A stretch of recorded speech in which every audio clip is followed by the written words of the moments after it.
एक बार ब्रह्मा और विष्णु की आपस में लड़ाई होगी, वो कह मैं तेरा बाप, वो कह मैं तेरा बाप, दोनों लड़ पड़े। ये देखिएगा विद्वेश्वर संहिता संक्षिप्त शिवपुराण, ये 24 पृष्ठ पे। और उसका जब ये दोनों का झगड़ा हो गया विष्णु और ब्रह्मा जी का, तो बीच में एक स्तंभ खड़ा कर दिया काल ने, तेजों में स्तंभ, पिलर, खंबा। तो ये दोनों की लड़ाई बंद होगी। फिर वो स्वयं आकर प्रकट हो गया। ये 25 पृष्ठ पे यहां से देखेंगे हम।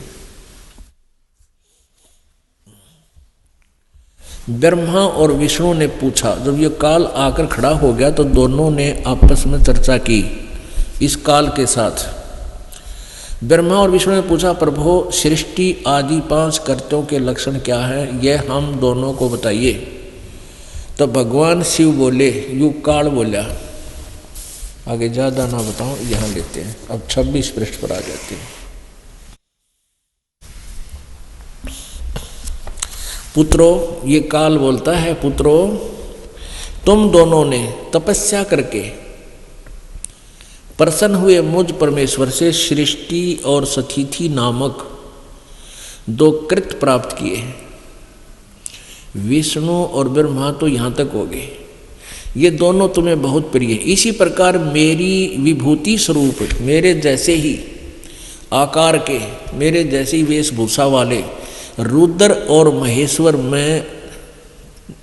ने, ये मैं नहीं, या ने शब्द है, रुद्र और महेश्वर ने 2 अन्य उत्तम करते, संहार और तिरोभाव मुझसे प्राप्त किए, परंतु अनुग्रह नामक कृत्य दूसरा कोई नहीं पा सकता।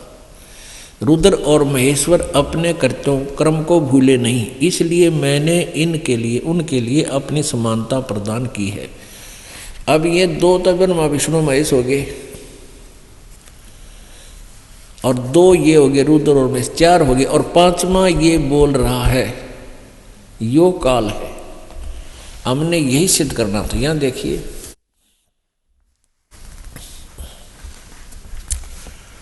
मैंने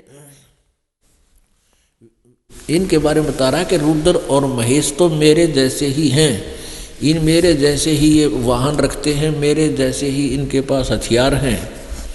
वे रूप, वेशभूषा, कृत्य, वाहन और आसन और आयुध आदि में मेरे समान ही हैं। अब ये क्या बताता है, मैंने पूर्व काल में अपने स्वरूप भूत मंत्र का उपदेश किया है, जो ओंकार के रूप में प्रसिद्ध है।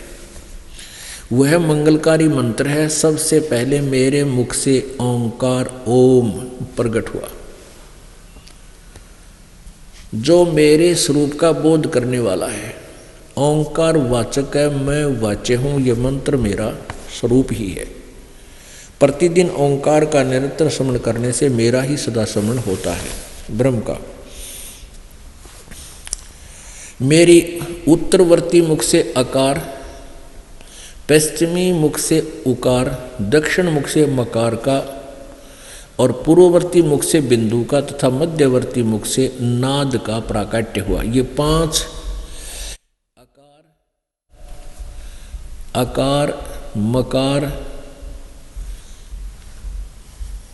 और अकार का, और इस उकार, मकार, बिंदु और ये नाद, इन 5 से मिलकर ये एक ओम मंत्र हुआ। इस प्रकार 5 अवयवों से युक्त ओंकार का विस्तार हुआ। इन सभी अवयवों से एकीभूत होकर यह प्रणव ओम नाम एक अक्षर हो गया। अब पुण्यात्माओं, इससे फिर गीता जी का लिंक जुड़ेगा। 8वें अध्याय के 13वें श्लोक में कहा है, गीता ज्ञानदाता ने श्री कृष्ण में प्रवेश करके वो काल बोल रहा है कि ओम इति एकाक्षरम ब्रह्म व्यवहारन माम अनुसमरण यह प्रयाति तदन देहम सयाति परमाम गतिम। तो यहाँ भी ये कह रहा है कि ओम मेरा एक अक्षर ओम है।